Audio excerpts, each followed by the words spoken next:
Canadian resorts overflow with tourists, while U.S. border towns stand quiet. The balance has tilted, and this is the shocking reason why Canada will replace the U.S. in global trade. The turning point began with tariffs. When Washington imposed duties on steel, aluminum, and other key imports, Ottawa retaliated with countermeasures. What started as economic maneuvering quickly bled into everyday choices for Canadians.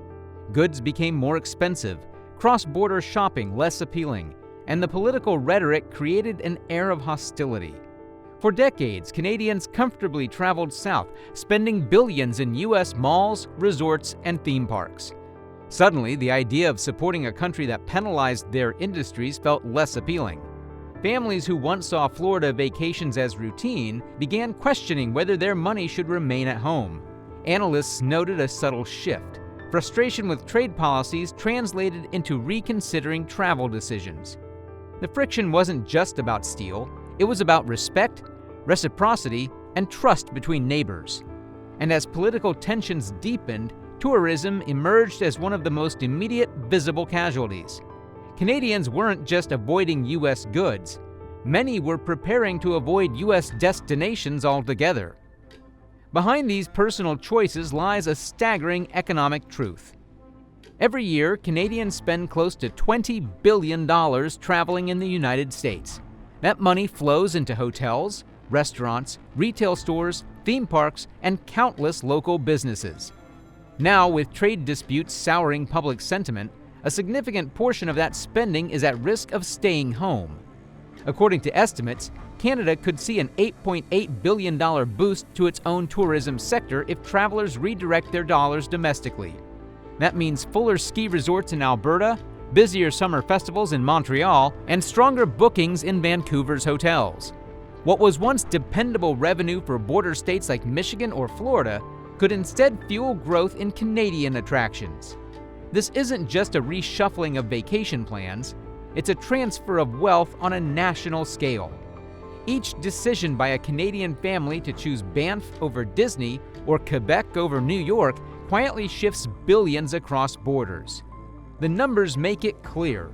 The trade war's most surprising winner may be Canadian tourism. The real impact becomes clear when we follow where travelers actually go. Canadian tourists who once crossed the border for shopping trips, theme parks, or resort vacations are now more likely to keep their plans within Canada or look abroad to non-U.S. destinations. Instead of spending in Florida hotels or New York outlets, they are booking stays in Toronto, Montreal, and Vancouver. Ski trips that once went to Colorado are being redirected to Whistler or Banff. Even short family getaways are shifting, with Niagara Falls and Quebec City replacing traditional U.S. border runs. This isn't only about preference, it's about perception. Many Canadians see their spending power as a way to respond to U.S. trade policies. The outcome is simple. Dollars once fueling U.S. malls, restaurants, and attractions are now boosting Canadian equivalents. The flow of money has not disappeared, it has just changed direction. And with billions at stake, this redirected tourism pattern is reshaping both economies. For American border states, the consequences are immediate.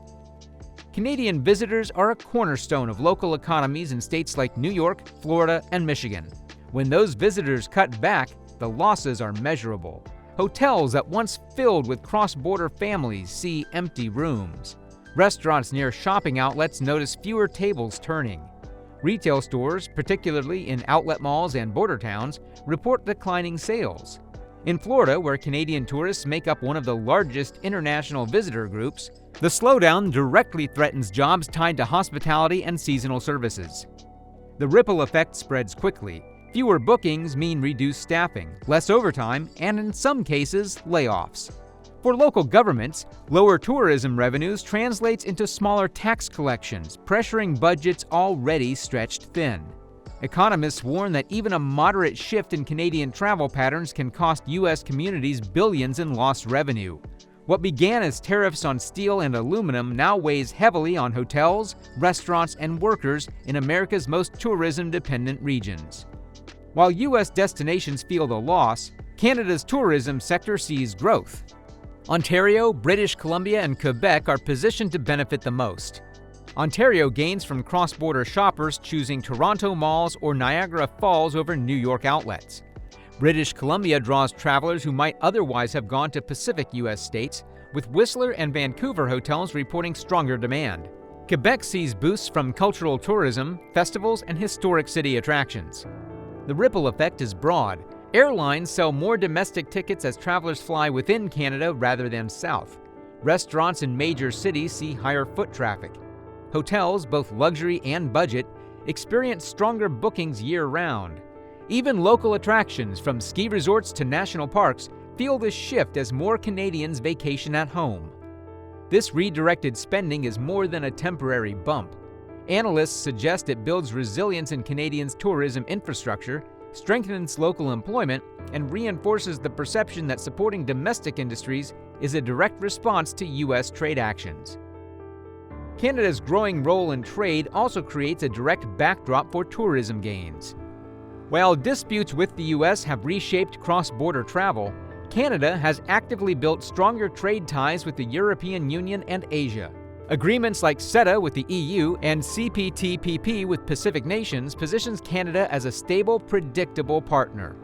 These trade links don't just influence container ships and exports, they shape traveler perception. Business trips turn into extended stays, conferences attract new international visitors, and stronger connections make Canada a more familiar destination. Tourism, in this sense, becomes a side effect of broader trade power. As Canada builds credibility in global markets, it simultaneously becomes more attractive to international tourists who see stability, opportunity, and cultural value. This dual benefit amplifies the country's gains. While U.S. tourism faces decline from its northern neighbor, Canada is leveraging global trade relationships to bring in both investment and people. The trade war may have started regionally, but its effects are now global. But does this trend mark a shift or a spike? If trade tensions persist, the tourism flow could become permanently realigned. Canadians who adjust their habits now may form long-term patterns, choosing domestic destinations year after year instead of returning to U.S. vacations. Businesses in Ontario, British Columbia, and Quebec would have time to expand capacity, further locking in these gains. On the U.S. side, prolonged losses in border states could force closures of hotels, retail outlets, and attractions that once relied on steady Canadian traffic. The economic weight of tourism would continue to migrate north, reinforcing Canada's advantage not only in trade, but also in travel.